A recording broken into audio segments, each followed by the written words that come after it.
don't know what I'm saying anymore with my words. They're beyond my capacity of understanding, and at the same time they're so limited I place no importance on them. Yet daily I strive specifically to spend as much time as possible both composing collections of words and perusing the compositions of others. When I am older, in the future, I will cease and live entirely within my life and the words I've already created. Everything will make sense from this point on. I know this because this moment was promised to me as a child. I'm 25 years old, and this moment, I'm beginning to assume, arrives later than I anticipated.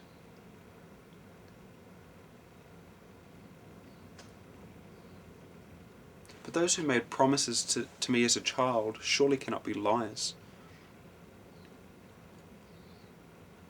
If I was taught lies as a child, then the possibility arises that everything I know is a complex hologram of carefully contrived untruths.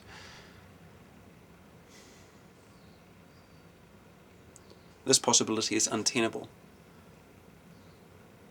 But the possibility persists that this is even true, though only a relative truth. But if this is a relative truth, then the lies themselves, these lies that I have used to shape my reality, are themselves relative truths. Because in relation to anything I could possibly compare them to, they contain some degree of truth. Perhaps these teachers of my youth are not actually liars, but were merely spouting their relative truths in the desperate fear that I grow up devoid of information. To make this potentiality almost impossible, humanity have created television and the internet. We have been provided libraries, so each of us can construct whatever reality we desire out of an expansive collection of many of the relative truths and relative lies of many centuries of the written word. Of course, the spoken word precedes the written word by some large and unknowable amount of years, and therefore we are packed full of languages, truth lies, or lie truths that have been passed down from generation to generation for longer than we can conceive of. Perhaps even back when we were bacteria, or further back when we were pieces of grit floating around in a universe that had not yet been created.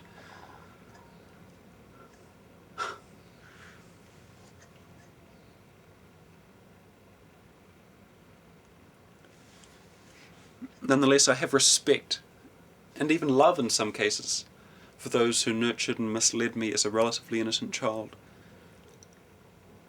And because of my mental necessity of thinking persistently, I must acknowledge that even now I am relatively innocent, despite my sexuality and my bachelor's degree.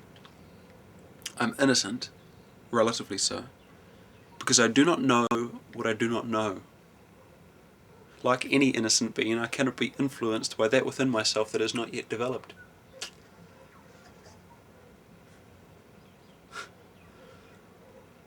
Anyway, I think I will survive these thoughts like I have survived over 25 years in this body in the physical dimension of this universe.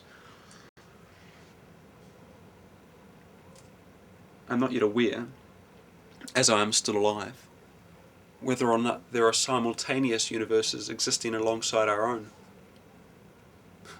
I don't see why there wouldn't be more than one myself residing within myself. That would certainly explain my schizophrenic behaviour, which you may not have noticed due to my refined ability to appear as normal and in control and consistently of one personality as I possibly can.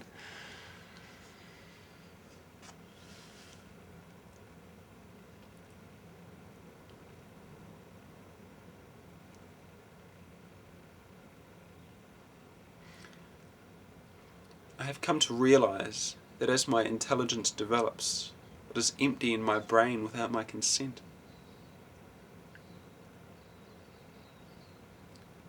My life becomes ever more empty and simultaneously more rich and vivid.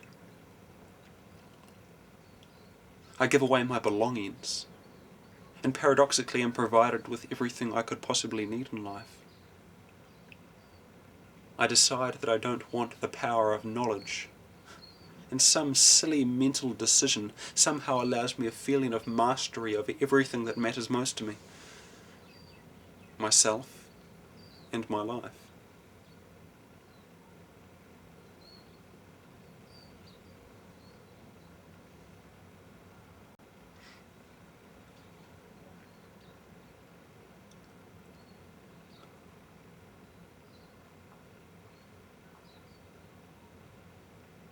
And then one day, I look in the mirror and see a human face staring back at me, and I realize that my life does not exist.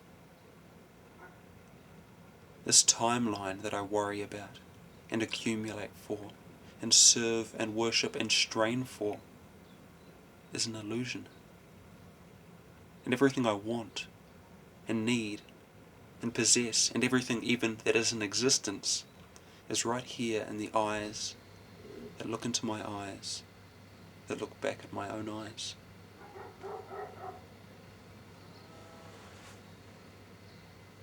Which eyes are the originals, I wonder? Which eyes are real, and which are merely a reflection of the real? Perhaps some of them are composites, or even purely fictional. Perhaps I don't have eyes, merely a dreamlike means of perception that creates explanations, such as the explanation that these images are perceived by these beautiful glistening spheres punched into my skull.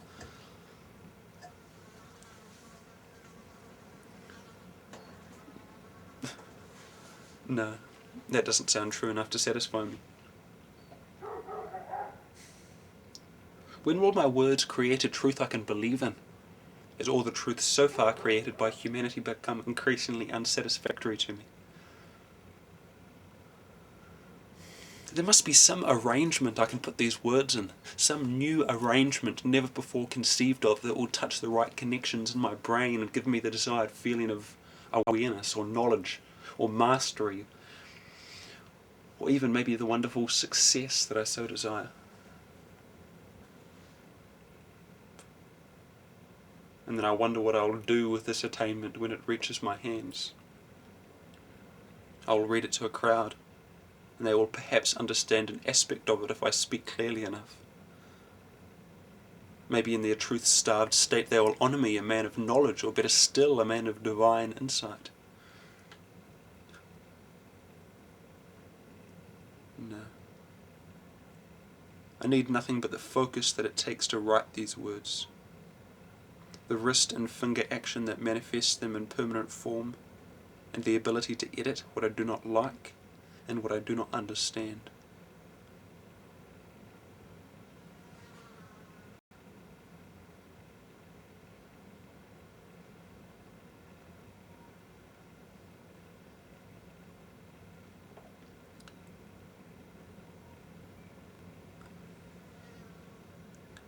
I know, however brilliant or mediocre I will ever be,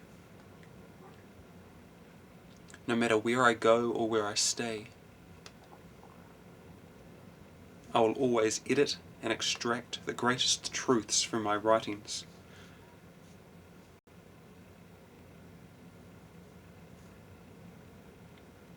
And the most fearful, beautiful prospects from that which I refer to when I say my life.